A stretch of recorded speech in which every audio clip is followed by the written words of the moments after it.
Chintu felt he had everything. Though there was no real playground, the entire town was a playground for him and his friends. They played cricket with a bat made from a wooden plank. If not a wooden plank, then anything that could stop the ball turned into the cricket bat for that moment. Footwear was a luxury, so he used to play with naked feet for the whole day because slippers were only meant for school. The concept of buying toys was unheard of. A broken radio, old vessels, bicycle tires, pebbles, street dogs, cats, anything and everything around him became a toy for him. As a kid, he never felt that he's compromising anywhere because that's how the entire neighborhood was living their life. But as he was growing from a kid to a boy, he began realizing a few things along the way. Chintu used to run for miles wearing nothing in his feet. The mud under his feet was so soft that he never felt that he's running without slippers. Only when he stopped over a stone hidden beneath the soft mud, he realized that he's running without anything on his feet.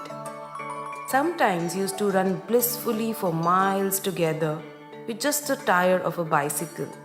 Until one day, he saw one of his friends on a new BSA SLR bicycle. He only had imagined the taste of ice cream looking at those ads on their black and white TV set.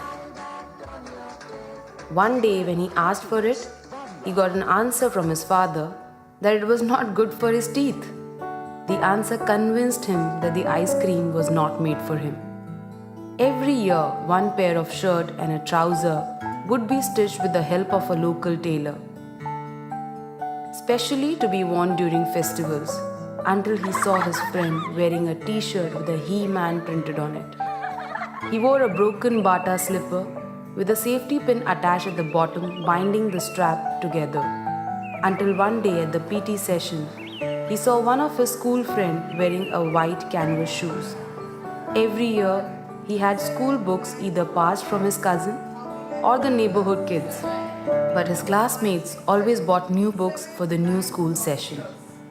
When his school shorts became a bit too tight or short, his mom used to open the backside of the trouser and remove the folds so that it became looser and longer to be worn for another year.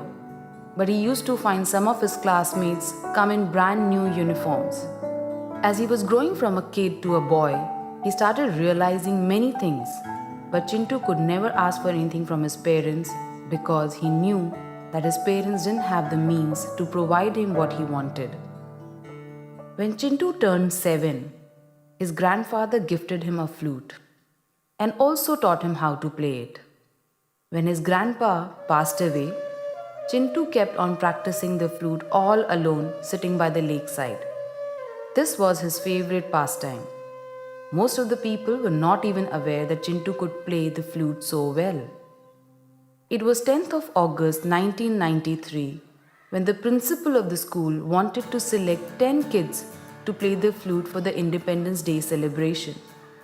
This got Chintu very excited.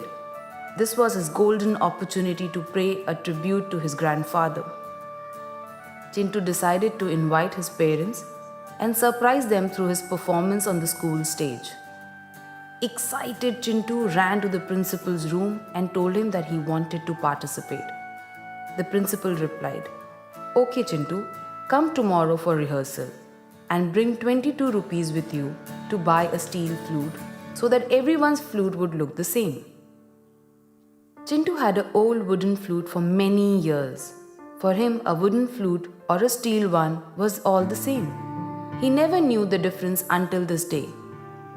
But asking for 22 rupees from his father to buy a new flute was totally out of question. And at that very moment, Chintu knew that he cannot participate for the 15th August celebration. Chintu never bothered to even ask for 22 rupees from his father, because he knew that spending 22 rupees on a flute was a luxury that wasn't made for him. He realized that he needed to be realistic always and stay within his limits. He could enjoy life to fullest while staying within his limits. That's all he knew. But that day something special happened and a dream was born. A dream to live a better life. A dream that Cintu wasn't really even aware of until now. But Cintu realized that if 22 rupees can kill his dream, then the same 22 rupees could also help him achieve it. That steel flute made him think over and over again. He ran to his father, hugged him and told him, "Papa, मुझे life में बड़ा बनना है." His father replied, "बेटा, मुझे वो दिन देखना है." From that day, Cintu was not the same Cintu anymore. He started observing more whenever he went around his town. While walking, he used to observe the slippers he was wearing and what the other kids were wearing. He used to observe the bat that he was playing with and the rest of the kids were playing with, a shirt he was wearing and other kids were wearing. This is where he realized the difference between a wooden flute and a steel flute. As time passed, Cintu got a new hobby of collecting posters of sports bike and a sports car from old magazines and pasting them on his wall. One day while flipping a magazine, Cintu also found images of a steel flute and he pasted that on his wall. While staring at those posters, he grew into an adult. Slowly the posters started fading away. The colors became duller and the images started fading. As the years passed by, those posters got buried under the exam schedules, important notes, and catalogues of various MBA universities. The posters of a red Ferrari and a steel flute kept peeping between many catalogues that lay scattered. By now, many of his old friends started leaving the small town for post-graduation in various parts of the country. Cintu realized that in a small town, he will never be able to achieve what he wanted to achieve. A small town could never fulfill his dreams. Just like many of his friends, Cintu appeared for MBA entrance exam. Finally, he got through, but he had no money to pay. So he got the first loan of his life, an education loan. Cintu left his small town to pursue an MBA. He saw a race to become successful and climb up the corporate ladder. All he heard was name of big MNCs and the flattering designations like CEO, CFO, VP, etc. This is where he learned that to build wealth, he need to build a career. And he started believing that a degree of MBA will change his life. Now time came for the campus placement, for his job interviews. He borrowed a jacket, shoes and a tie. When he wore those clothes for the first time in his life, he felt that his life is finally changing. That tie looked so good on him. He took picture and sent it to his parents. He believed that this tie had the power to change his life forever. Cintu got a job. He passed through the interview of a big MNC in Mumbai and was offered a salary of whopping 22,000 rupees. The first thing that Cintu did was to call up his parents. He told his father, "वो दिन अभी दूर नहीं है जिस दिन मैं बड़ा आदमी बनूंगा." All his relatives started calling him one by one to congratulate him. Cintu was on cloud 9. Life couldn't be better. Cintu remembered his childhood where he couldn't afford the steel flute. He thanked that day because it had pushed him to do something about his life. He remembered the posters of the sports car he used to stick on a wall of his room and the promise he made to his father. He truly felt that the degree of MBA will bring him all the happiness in the world. Finally, Cintu reached Mumbai. He came to this big city with big dreams. He saw people running and rushing everywhere. There was a queue for everything.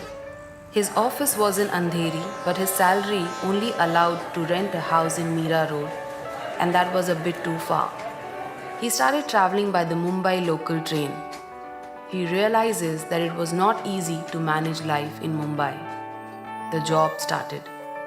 After the first salary of 22,000 rupees, Cintu withdrew the full salary of 22,000 rupees just to hold and feel those notes. For the first time, he was holding such a big amount in his hand. He remembered the day he couldn't afford a flute of 22 rupees, and today he had 22,000 rupees in his hand. He felt that he had arrived in life. From this day onwards, he felt that he had made it. He had ticked his dream to become big in life, and he got into comfort zone. The poverty of aspiration is what keeps people poor. It was his first weekend in Mumbai after holding the salary in his hand. For the first time, he entered an AC restaurant and bought a grocery from a supermarket. Finally, Cintu stepped into the mall and saw few brand names which he had always heard from MBA friends. He picked up 2 new shirts, ties, and trousers. He bought himself new shoes.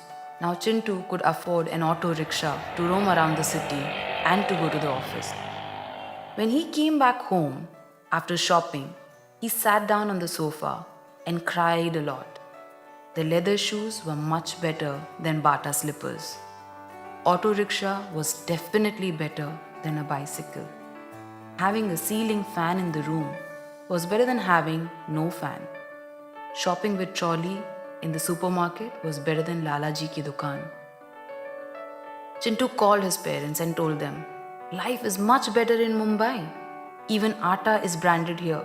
We don't have to go to Atta Chakki." A few years later, Cintu got married. Looking at Cintu getting more responsible, his parents got him married to a girl from their native place. Newly married life in Mumbai was blissful.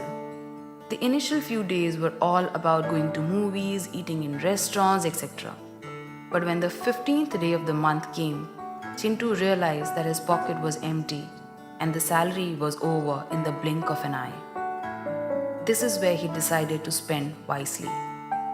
Cintu never realized that he is short of money because 22,000 rupees salary had given him a life that was much better than the small town he came from. So he never felt that he was earning less. He felt it was useless to spend. To go out during weekends, they preferred a train because it was relatively empty on weekends. Instead of spending money on the auto rickshaw, eating peanuts and walking till the train station was considered fun.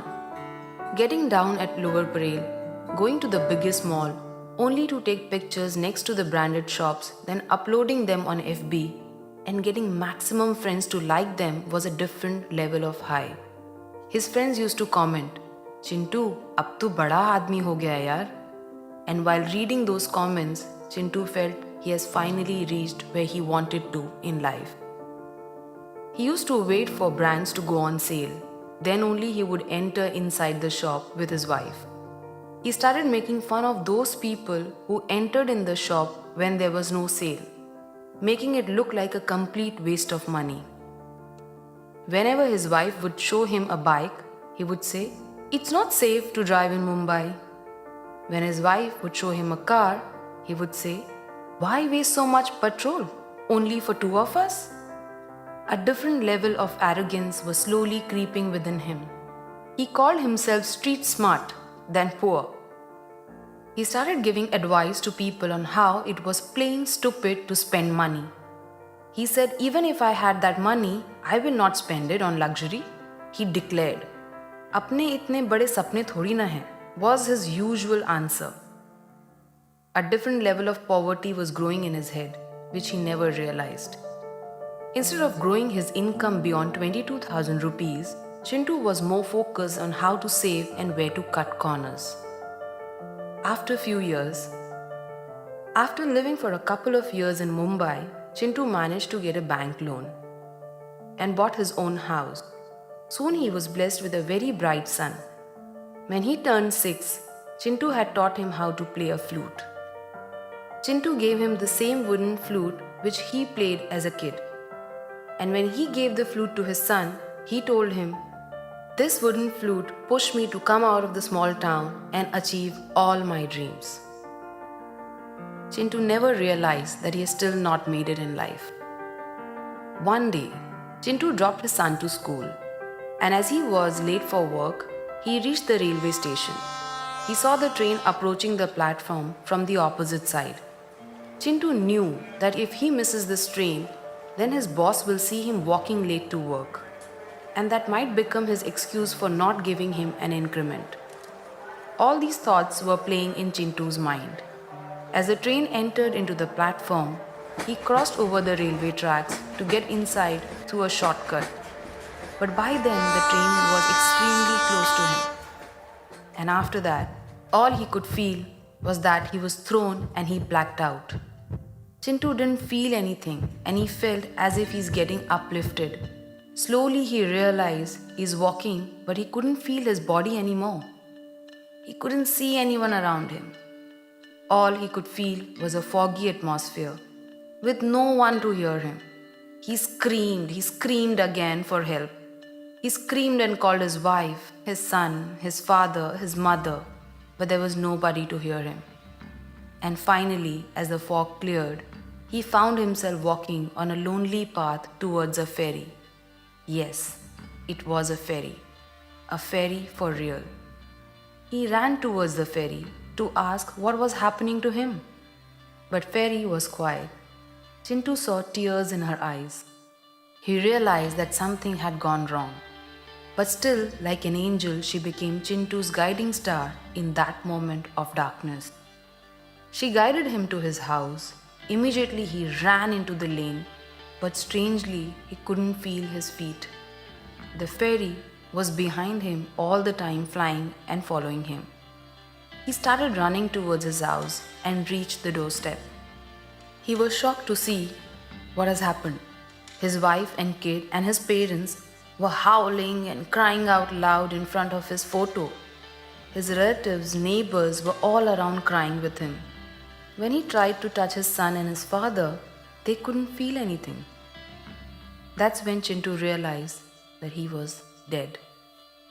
He was no more. He had left the world already. He looked at the ferry and pleaded to her, "Can you help me meet my family again?" The ferry went silent. His dad and mom couldn't handle the trauma. All of a sudden, his father suffered a heart attack. Cintu ran to save his father, but he couldn't hold his father. People rushed and took him to the nearest hospital. Cintu ran to hospital. He saw the doctors were not willing to admit his father because his father didn't have an insurance and enough money to pay. People rushed towards the government hospital, but on the way, his father passed away. Cintu ran to his father and screamed out loud.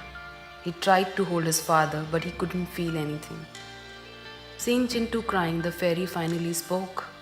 "Cintu, if you're born poor, it's okay. But if you die poor, then..." Cintu and the fairy went back home together. His wife was holding her head and crying. The next day, the doorbell rang. Few officers from the bank had come to collect the house installment. Cintu's wife looked into the bank account and she had hardly some money left. Cintu's salary of that month had not been credited. The bank officers gave her only 1 week to empty the apartment. Cintu saw this happening in front of him. Cintu felt helpless and tears rolled down his eyes. His belief in his job and monthly salary had costed him his life and his family's life too. He saw overnight how his wife had to relocate to the nearest chawl. She rented 1 room with a common toilet and continued her life in Mumbai just to keep her son's education going. Next day, she visited the bank and claimed Cintu's bank account and found there's hardly some money left in his bank. That money was not even enough to pay her son's education in a city like Mumbai. Then his wife decided to take up a job. But with her monthly salary of 5,000, she could pay only the rent of the house and the monthly grocery. She couldn't afford to pay the school fees. Eventually, Cintu's son was removed from the school for not paying his fees on time. That was the darkest day for Cintu. He remembered his wife's word, "Cintu, our bank balance is hand to mouth." we have still not earned enough money for ourselves. Cintu realized for the first time why earning money was so important, but it was too late. Cintu opened a wooden shelf in his house, touched the wooden flute, and told the fairy, "I wish I wouldn't have stopped dreaming." Now Cintu's wife and her son had to move back to the same house where Cintu was born and spend his entire childhood. His wife got her son admitted in the same school where Cintu had studied. Cintu saw his son going back to the same school and living the same life which he had lived years ago. He saw his son running around the same lake, the same lanes, and the same small town. He realized that his job had not taken him too far. It has in fact brought him back to square one. Cintu's son used to play the flute in his spare time. Sitting by the lake in the memory of his father, Cintu sat beside him and watched him play while tears rolled down his eyes. But he was completely helpless.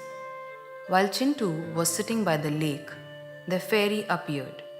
She told Cintu, "Sometimes people spend years and travel thousands of miles thinking they are working very hard. And they feel they have done enough for their families. But they are actually running only in circles and often realizes it when it is too late." One day, Cintu's son was playing the flute sitting on the steps of the school premises. His teacher, who was passing by, noticed him. He told him, "You play the flute so well. Why don't you participate in the 15th August celebration?" Cintu's son was very excited to hear this. But then the teacher said, "The flute you have is very old. Get a new steel flute or bring 200 rupees. I'll buy you a new one." After listening to his teacher, Cintu's son realized that 200 rupees was a big amount for his mother. He was not willing to burden his mother in a situation where she is helpless. All the while, Cintu was watching this whole incident.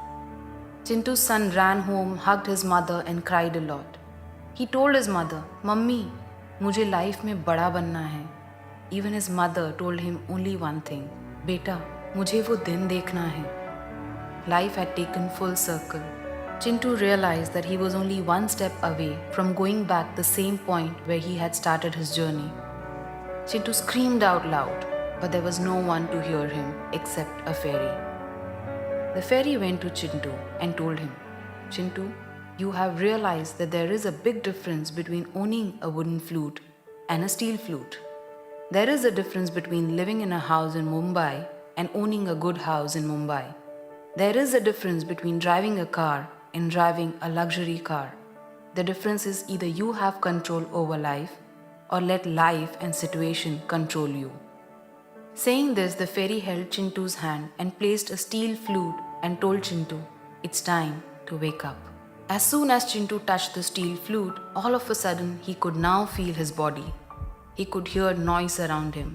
From the noise, he heard someone calling him, "Papa, Papa, wake up. Papa, Papa, utho na." Cintu could recognize that it was his son's voice. He opened his eyes and found himself in a hospital. He realized that he was actually alive. He had fainted with the shock of a train coming close to him. Cintu got his life back, but he had woken up for life.